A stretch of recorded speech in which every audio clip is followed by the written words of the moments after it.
지난주에도 한반도는 정말 드라마틱했습니다. 건강 이상설에 위중설, 심지어 사망설에 이르기까지 온갖 설들이 나돌던 북한의 김정은 국무위원장은 3주 만에 오히려 조금 더 건강해진 듯한 모습으로 비료공장 시찰을 하면서 건재함을 과시했습니다. 그리고 근거 없는 억측을 쏟아내던 일부 탈북 인사와 언론 매체들은 머쓱해졌습니다. 사실 이런 소동은 북한이 의도한 것이 아니라 오히려 남한과 서방의 일부 언론들이 자초한 측면이 강합니다.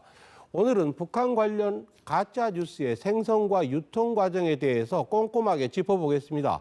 동국대 북한학과 김용현 교수 나오셨습니다. 어서 오십시오.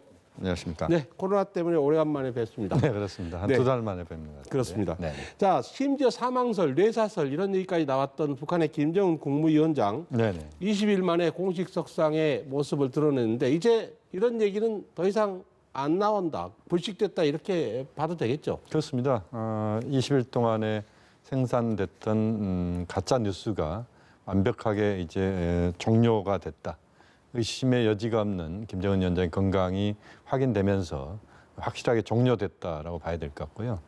일부에서 사망설까지 이야기를 했었으니까 결국 20일 만에 김정은 위원장이 무덤에서 나왔는데 아주 네. 건강한 모습으로 자신의 존재감을 부각시키면서 국제사회의 또 다른 차원에서는 상당한 관심을 또 받게 되는 뭐 그런 상당한 덤으로 자기는 국제사회에서 존재감을 부각시키는 뭐 그런 또 역설적인 모습이 나타났다고 봐야 되겠습니다. 네, SNS에 보면 이제 부활이다, 환생이다 이런 표현도 쓰기도 하던데요. 네네. 북한 관영 매체가 김정은 위원장이 참석했던 비료공장 준공식 네네. 동영상을 굉장히 신속하게 공개했어요. 그렇습니다. 예, 저도 북한 뉴스를 다뤄본 경험에 따르면 그렇게까지 빨리 공개하지 않는데 네네. 그걸 보면 지팡이도 없고 테이프 커팅도 스스로 하고 네. 담배도 스스럼 없이 피우고 네네.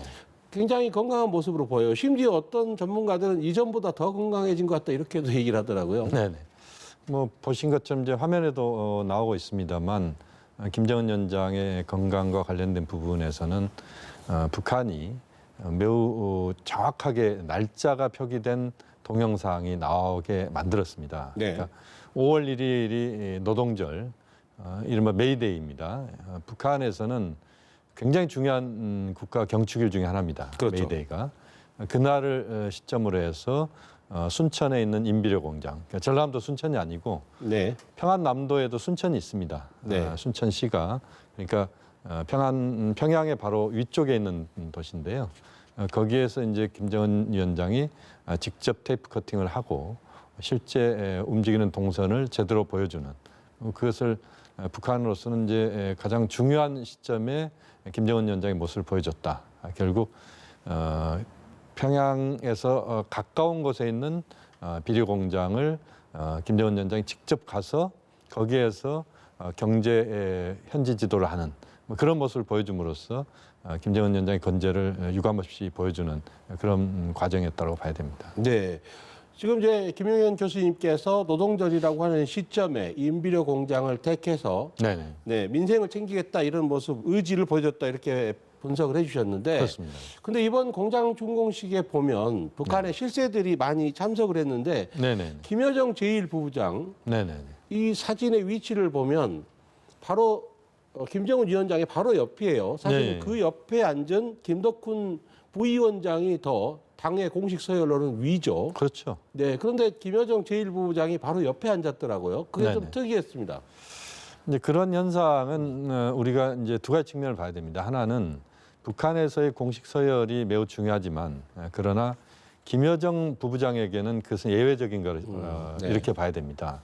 김여정 부부장이 지금 조직지도부 제1부부장으로 우리가 지금 그렇게 추론을 하고 있는데요. 조직지도부가 북한 노동당의 예산, 인사, 조직을 다 담당하고 있기 때문에 가장 막강한 조직이면 틀림이 없습니다. 그렇지만 어쨌든 만약에 김여정이 아닌 다른 사람이 조직지도부 제1부부장이었다면 그 자리에 앉을 수가 없죠. 그렇지만 김여정 제1부부장은 지근거리, 김정은 위원장의 가장 가까운 지근거리에서 늘 행동을 같이 해왔기 때문에 뭐 그런 차원에서 김여정 제1부부장이 앉았다 이렇게 봐야 될 것 같고요.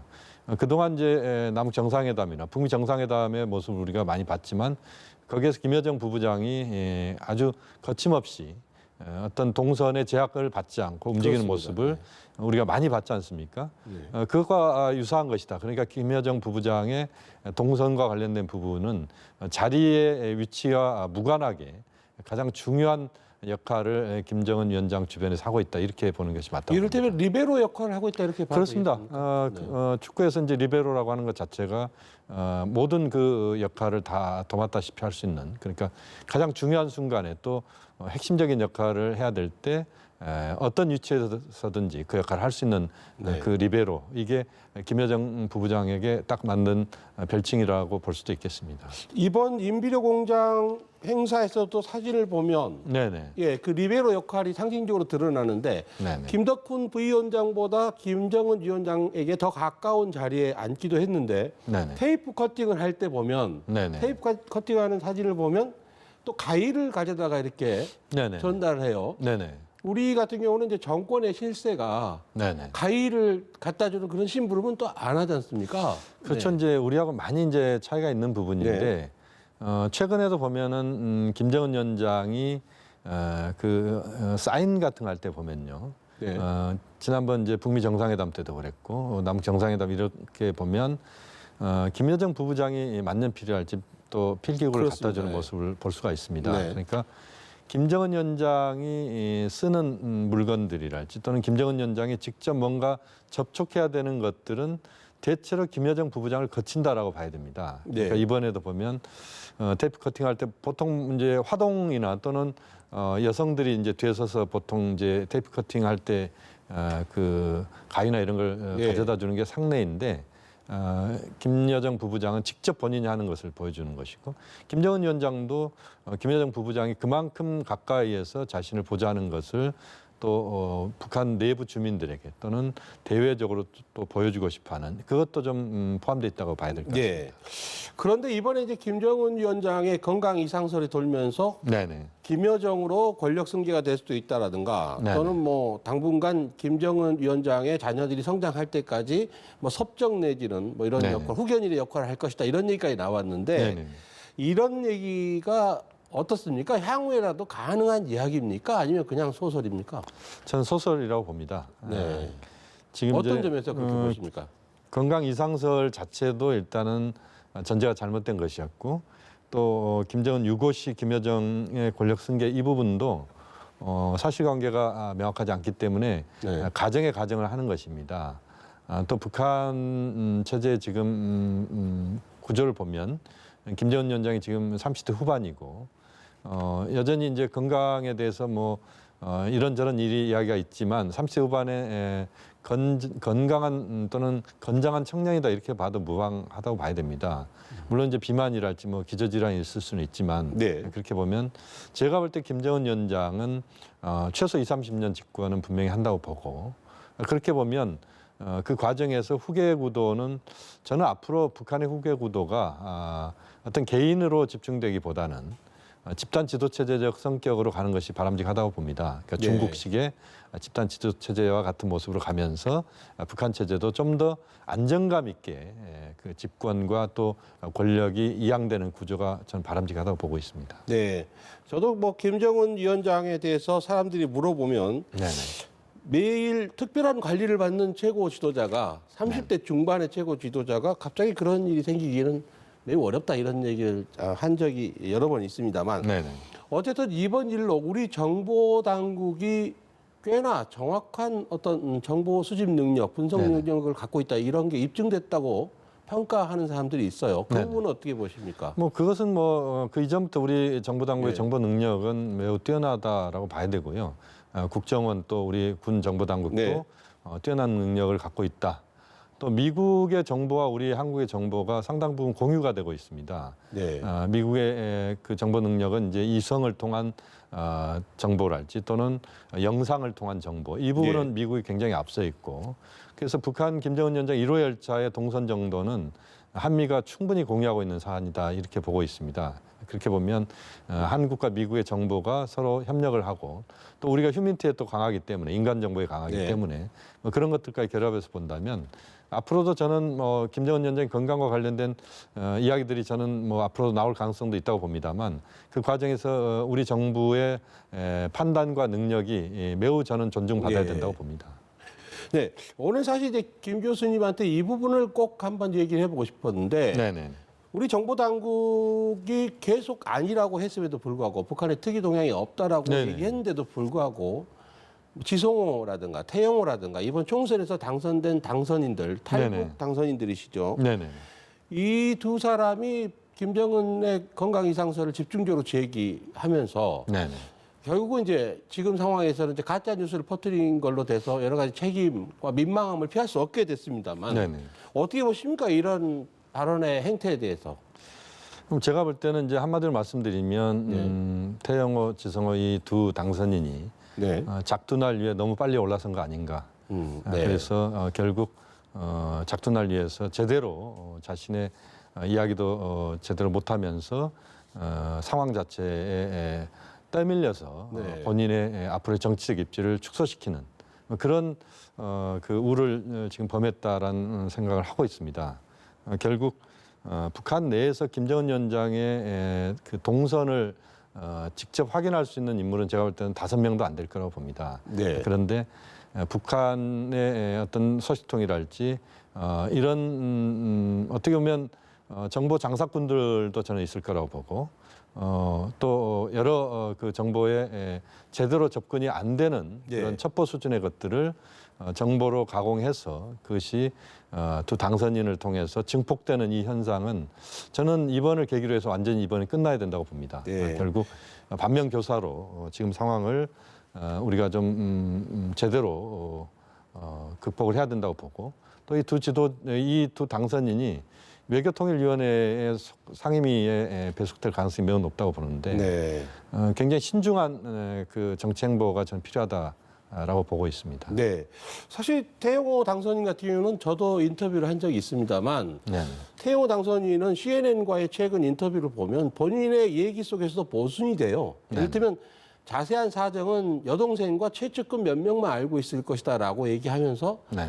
또 김정은이 전혀 일어서거나 걷지 못하는 상태인 걸로 안다 이런 얘기도 했단 말이에요. 네. 그러면 서로 앞뒤가 지금 논리적으로 전혀 안 맞지 않습니까? 그렇습니다. 예. 그러니까 이제 보면 저는 이제 이번 사태를 보면서 북한 문제와 관련된 가짜 뉴스가 어떤 사이클을 거치면서 작동하는지를 다시 한번 확인을 하게 됐습니다. 네. 그러니까 북한 내 소식통을 통해서 우리 탈북자들이 그것을 첩보를 받아가지고 한국 내 보수 언론이 이걸 키워냅니다. 네. 그리고 이것이 이 보수 언론이 키워낸 이것이 태평양을 한번 건너거나 또는 대한해협을 건너서 이번에 CNN이 이제 그 역할을 4월 21일에 네. 했는데 거기에서 이제 국내발 한국발 뉴스가 CNN이 사실인 것처럼 보도를 하게 되고 그것이 한국으로 다시 돌아오게 됩니다. 그런데 이제 한국에서 언론은 원래 소스는 한국인데 네. 또는 북한 내부에 있는 소식통인데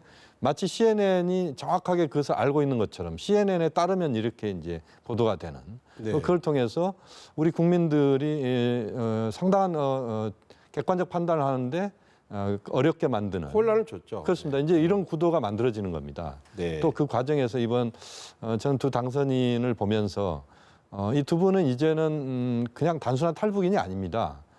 이 두 분은 이제 여의도에서 4년 동안 국민의 그 대리자로서 또는 국민을 대신해서 네. 정치를 해야 되는 분들인데 그 과정에서 그런 아주 가볍게 보이는 이런 행동이랄지 또 그것이 엄청난 또 상황을 만들어낸 거 아니겠습니까? 이번에 보면 증시가 4월 21일 날 보니까 거의 코스피가 2.9% 정도 그 떨어졌고 그다음에 당시 환율이 한 9.6원인가 이 정도 아마 상승을 했습니다. 그날. 네. 우리 증시를 출렁거리게 만들었습니다. 그만큼 그 북한 특히 김정은 위원장과 관련된 부분에서 신중치 못한 행동이나 그 발언들이 어떠한 후과를 만들어내는지 후폭풍을 만들어내는지 네. 이번에 여실히 보여줬다. 그렇게 한번 우리가 정리를 예. 하면서 넘어가야 될 것 같습니다. 예. CNA라는 브랜드 자체가 또 가지고 있는 무게감이 있어서 더더욱 그렇습니다. 파장이 컸던 것 같은데 저는 사실 보면 미국 드라마 뉴스룸의 대사 하나가 생각이 났습니다. 사람의 생사를 결정하는 것은 어떤 미디어의 브랜드가 아니라 의사다 이런 대사가 있는데 네네네. 예, 이런 점에서는 좀 여러 매체들이 좀 반성할 부분이 많다는 생각을 하게 됩니다. 또 지성호 씨 같은 경우는 제가 그분이 꽃제비 출신의 탈북민이라 해서 폄하하고 싶은 생각은 전혀 없지만 그분은 이제 꽃제비 출신이고 꽃제비 출신으로서 철도 사고를 당해서 다리가 잘려서 목발을 짚고 탈북한 걸로 그냥 유명합니다. 그분이 네. 와서 또 한국 사회에서 성공하고 자리를 잡는 거는 박수칠 일이라고 생각하는데 네네. 근데 저는 개인적으로 지성호 씨의 배경이나 이런 것을 봤을 때 그분이 과연 북한의 최고 권력층의 동향에 대해서 알만한 지식과 네트워크나 인맥 같은 거 갖고 있는지 거기에 대해서 의문이 들었어요. 그건 어떻게 보십니까? 그러니까 태영호 공사도 마찬가지라고 봅니다. 네. 지성호 씨 같은 경우는 지금 말씀하신 것처럼 정보 접근이라고 하는 부분을 예. 이야기하기 어려울 정도로 저는 지성호 씨가 북측의 최고 그 정보를 접근할 수 있는 환경은 과거에도 전혀 아니었고 현재도 네. 아니라고 보고요. 네. 태영호 공사도 마찬가지입니다. 우리도 보면 지금 이제 맹행께서도 외국에 한 달 갔다 오면 국내에 언론의 보도랄지 이런 거 보면 뉴스를 쫓아가기 어렵지 않습니까? 네. 태영호 공사는 거의 10년 이상 거의 대부분의 시간을 외국에서 보낸 외교관입니다. 외교관들이 국내 상황을 북한 내부 상황을 정확하게 안다는 것은 현실적으로 네. 불가능한 것이고 네. 아마 외교 부분에 있어서 이제 서로 정보 소통 과정 정도에서 확인되는 수준일 건데 태영호 공사가 김정은 위원장의 동선이랄지 또는 김정은 위원장의 상태를 어떤 식으로든 알 수 있는 그런 환경은 제가 볼 때는 예. 앞으로도 어려울 것이고 지금까지도 어려웠다. 이렇게 보면 예. 너무 앞서 나가는 그런 행보를 펼친 거 아닌가 하는 판단입니다. 그런데 지금 태영호 당선인은 김 위원장이 등장하고 나니까 비료공장 준공식에 등장하고 나니까 분석이 다소 빗나갔다 이런 얘기를 하면서도 네네. 사진을 보면서 김정은 위원장의 그 배경에 있는 그 골프 카트처럼 생긴 그 차량을 근거로 들면서 이게 김정일 국방위원장이 2008년에 뇌졸중으로 쓰러졌을 때 사용했던 차량이다라고 얘기를 했어요. 그러면서 여전히 별로 이제 건강 문제에 이상이 있을 것이다라고 하는 뉘앙스를 풍기는데 그건 어떻게 보십니까? 저는 지금 이제 태영호 당선인의 그런 행보는 저는 매우 적절치 않다라고 봅니다. 네. 왜냐하면 지금 팩트는 김정은 위원장의 건강과 관련된 부분이었고 그 부분에 있어서는 명확하게 김정은 위원장이 건강하다라고 하는 것이 확증이 됐기 때문에 네. 거기에 대해서 태영호 공사가 사과해야 될 부분들은 분명히 사과해야 된다. 저는 정치적 책임을 져야 될 부분 져야 된다고 봅니다. 네. 왜냐하면 이 자체가 갖고 있는 폭발력이 워낙 크게 태영호 그다음 지성호라고 하는 두 사람을 통해서 증폭이 됐기 때문에 그 부분에 대한 것은 분명한 책임을 이번에 지는 것으로 저는 본인이 종결하는 것이 가장 적절한 행보지. 네. 그 부차적인 이야기를 갖고 저는 이것 자체도 신뢰하지 않고 있습니다만 그런 발언들을 하는 것은 저는 매우 적절치 않다고 보고 있습니다. 네. 사실 뭐 제가 개인적으로 경험한 바에 따르면 아주 오래전 일이지만 베이징에 있는 현대차 공장에 갔을 때 현장 시찰할 때 저런 골프 카트 차를 탔어요. 네네네. 네, 실제로 아주 넓은 부지의 공장을 방문하면 저런 차 탑니다. 네, 그 이게 일반적인 거죠. 그러니까 네. 순천 인비료공장이라고 하는 것 자체가 이 순천이 화학 공장들이 밀집돼 있는 곳입니다. 이제 비료 네. 공장들이 밀집돼 있는 곳이고요. 우리가 이제 비료 공장 한번 가보시면 어마어마한 규모들을 자랑합니다. 그래서 걸어서 그것을 다 볼 수는 없는 것이기 때문에 저런 카트를 이용하는 것은 뭐 아주 자연스러운 것이라고 봐야 되겠죠. 네. 그래서 저는 사실 이제 언론들이 어떤 취재원들한테 물어볼 때 해당 취재원이 정확한 정보를 갖고 있는가를 보고서 물어봐야 되는데 네네. 그냥 마구 마이크를 들이대는 언론의 책임도 상당히 좀 크다는 생각을 하게 됩니다. 네네. 질문 마지막으로요. 오늘 네. 중부전선에서 북한에서 발사된 총탄이 우리 GP 쪽에 네네. 피탄이 됐는데 네네. 어떻게 보십니까? 우리 쪽에 무슨 피해 같은 건 없었던 것 같은데 이게 의도적인 것이 담겨 있다고 보십니까? 우발적인 사고일 가능성이 높다고 보십니까? 저는 우발적인 사고로 보고 있습니다. 네. 한 4가지 정도 이제 이야기를 할 수가 있을 것 같은데요. 오늘 이제 철원이었습니다. 오늘 아침이었고요. 예. 시계가 한 1km가 안 됐었습니다. 그러니까 안개가 굉장히 짙게 껴 있는 날이었고요. 또 그 시간대가 북한의 그 경계병들이 교대하는 시간대였습니다. 또 그 지역이 북한의 군대가 영농 작업을 보통 합니다. 근데 예. 그 영농 작업을 하는 그 공간에 바로 위에 있는 집이었고요. 네. 그렇게 보면 제가 볼 때는 오늘의 상황은 상당히 우발적인 총탄이 날라온 과정이었다고 봐야 될 것 같고요. 네. 의도성이 있다라고 보기는 어렵다. 그래서 9.19 합의 위반 아니냐 이런 이야기가 있지만 저는 그 부분은 끝까지 우리가 신중하게 봐야 되겠지만 현재로서는 그런 그 아주 의도적인 행동은 아니다. 그렇게 결론을 지을 수 있다고 봅니다. 네. 네, 이건 뭐 좀 더 신중할 필요는 있겠습니다만 네네. 저도 군대 생활을 중부전선에서 전방에서 했는데 당시에 우리 소대원 하나가 기관총을 7발을 북쪽을 향해서 쏘아서 엄청나게 혼이 난 적이 있습니다. 네네. 네, 그런 사고가 아주 가끔 있습니다. 그렇습니다. 네, 지금까지 김용현 동국대 북한학과 교수와 함께 했습니다. 오늘 말씀 고맙습니다.